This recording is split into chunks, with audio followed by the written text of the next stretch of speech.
Hey guys, I'm Jasmine Murillo, the director at Camp Bow Wow Katy, Kima, and Cypress, and My name is Jose. I am the owner of those three facilities. today we wanted to talk about separation anxiety with our furry friends. A lot of people during the pandemic have either started fostering or they have essentially just adopted a new friend because they've been home. And even for pet parents who maybe decided to adopt or get a new dog completely unrelated to the pandemic, this is a great topic to talk about because separation anxiety does hit home for a lot of parents. Me too. Even my own dogs have separation anxiety. I mean, I suspect that it's a problem for a lot of people. I mean, because we all love our dogs. I mean, they're so cute. We love having them around them. And then when it's time to say goodbye, it's a really difficult thing to do. So Yeah. I guess it's a Yeah. problem for everyone. It is. I mean, it's harder for me to say goodbye to my dogs than it is my kids. I'm like, my kids at school, kick them out of the car rider line. They're virtual this year. I've been very lucky. And even leaving, I'm just like, peace, see you later. They're on their tablets already Zooming. My dogs, however, follow me to the door and they're like, wait, is today a school day? Do I get to go with you? And I'm like, no. So Jose and I are going to go over a couple of things that we do and recommendations that we would have for parents who maybe are interested in also starting to work on the process of working on separation anxiety with their pups who may be going back to work soon or planning their summer vacations. And I know my own dogs, it's real easy for me to say goodbye. My kids have been home since March of 2020. And I mean, when they go face to face next year, it's going to be hard to have an empty house for everyone. Maybe even my mother-in-law. It's going to be I suppose hard. And that's probably going to be the challenge for a lot of people right now, because again, like you had mentioned, we were during the pandemic, everybody's at home. So the dogs are home, you're getting used to being with everybody around, and now people are starting to go back to work. And now these dogs have to be alone. And what happens is we see symptoms of separation anxiety with these dogs. Basically, the dogs start tearing at things. They almost nervous themselves into a big wreck. Yeah. So we've got to come up with different ways to calm that down. Yeah. I mean, to make that better. Yeah. So my personal experience, just so it's, relatable to everyone, I actually grew up with my first dog named Bubba that my parents got us as kids. He's a black lab. My mom was a stay-at-home mom for a couple of years, and my dad was a Marine, and so we got stationed in North Carolina, and she decided to get a job and go back to school. Well, Bubba wasn't used to being left at home, and he shredded, and he was an older dog. It wasn't even like, hey, I'm a puppy and I'm gonna chew on things. He was at least 3 or 4. Baseboards, bedding, pillows. He ate through the garage door from the house to the garage. Like, I remember coming home from school and being like, cool. So we actually seek some help, and my parents and my sister and I, we had a routine with Bubba to help him with the separation anxiety.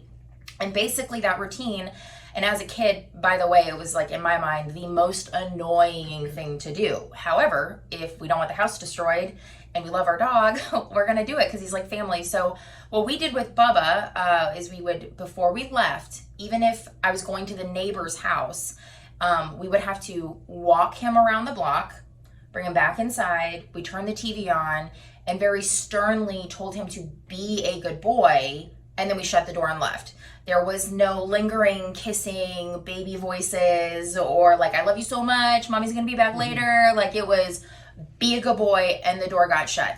But the walk had to happen. That routine was vital to his mental stability and knowing that we were coming home no matter how long we were gone. So based on what you're telling me, not just that routine, but just the fact that you didn't turn it into a big deal. In other words, it was a routine, no big deal. There's no long goodbyes. Yeah. What we've learned with dogs that is, if we make it a big deal, the dogs are going to make it a big deal. Absolutely. So don't make it a big deal. Yeah, Right? yeah. I mean, some dogs are different. I think we've met a lot of friends over the years that the separation anxiety is way far beyond a simple routine, and that's when we recommend maybe talking to your vet. But even now today, my dachshund Rufus, nobody else cared that I was leaving the house. Even Allie was like busy with her bone, but Rufus was like right behind me to the door, and I turned around and I said, "Stay," and he looked at me like, "Are you serious?" And I shut the door and was gone. So, I mean, just making it's like ripping a Band-Aid off sometimes. I mean, it does take practice in building that routine, but once you get there, rip the Band-Aid off and go shut the door and be done. And but yes, we have met lots of friends that do need more than just a routine to not destroy their parents' home. Right. Yeah. But what I do with my knuckleheads, as I like to call them, I got 4 Chihuahuas, and what I like to do with them is something I actually stole from a routine that we have here at Camp Bow Wow, which is whenever we leave the house, we take them to our bathroom, and they have their little beds there, and I tell them to get to their beds, and I have a little treat for them. I just basically have a little small milk bun with some peanut butter because they're so food driven. And it's turned into such a routine for them that they actually, sometimes you see them in bed, it's like they want us to leave, like get out so we can get a treat. But, basically, because we do that routine on a regular basis, it's just not a big deal for them. Whenever we're going to leave, they immediately go to their beds because they're waiting for the little treat, give them the treat. We put the little gate in front of the door, we close the doors, and we leave. And everybody's happy. Food is a big motivator. That's a big motivator. I mean, so again, it's that little routine, and with a little reward, and they know, hey, we're leaving it. They're coming back. You said that's something that we do at camp. Yeah, too? yeah, because at camp here, at Camp Bow, at the end of every night, and it's kind of again, dogs are playing all day in a Camp Bow center, so they're tired, and at the end of the day, they go into their cabins to sleep. And we give them what's called a campfire treat, just a little treat that we give to them, and it's kind of a developing a little routine of letting the dogs know that, hey, it's bedtime, and boy do they sleep. I mean, they just knock right out. It's we've kind of conditioned them that when they get that little campfire treat, it's time to go to bed. Yeah, and I mean, do know for any current pet parents who are watching that we always get permission at drop off to give them that treat at night, because it is basically a milk bone with some peanut butter on it, and it's frozen, and it's a good time consuming treat for them to lick that peanut butter off. But we have plenty of parents that bring us their own treats because we know lots of dogs have sensitive tummies. So I mean, any treat works, but it is a conditioning tool that we've used to let them know, like, hey, we're turning off the lights, we're going to be back in the morning to let you out, but it's time to settle down and leave. And then finally, big recommendation for parents out there is you talk about socialization is to get the dogs to a daycare, kind of like what we do at Camp Bow Wow, so that the dogs can play with other dogs. I mean, it gets them away from that anxiety state where they are at home, where they're missing their parents. Instead, they go to camp, they play with dogs of the same size, they play all day. They're nice and tired, so that at the end of the day, hey, your dog gets to go home and cuddle up with you because he's just tired. Yeah, well, not only are they tired after being here, they're not stressed out, they're not shredding your home. Exactly. But it also helps you feel less guilt about leaving them at home. Sometimes it's not always the dog, it's the parent who might have more separation anxiety. But at camp we have the cameras so parents can actually watch them playing. But I know for me, I feel guilty, and I feel like I'm a pretty straight up pet parent who's like, bye, see you later, go take a nap. But I feel guilty after I've been at work all day, and maybe it's one of my pups' days off and they don't come to school, but then I have things to do at night. So now not only did I just come home, let you out, feed you, and then you're back up in the house, but you're probably not bored, or you're not sleepy. So now if I bring them to camp, I have less guilt about leaving in the afternoon or taking my daughters to softball practice.